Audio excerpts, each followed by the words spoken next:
Oh, check it out. That's pretty cool.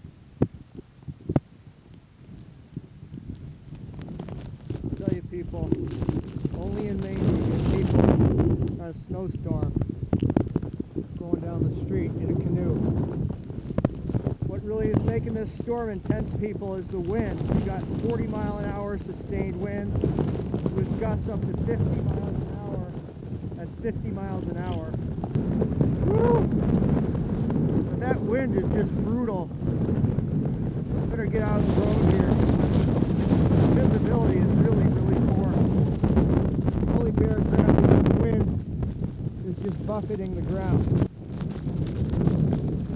Pretty interesting stuff. But I'm going to get back inside, back into shelter, and we'll see you guys real soon.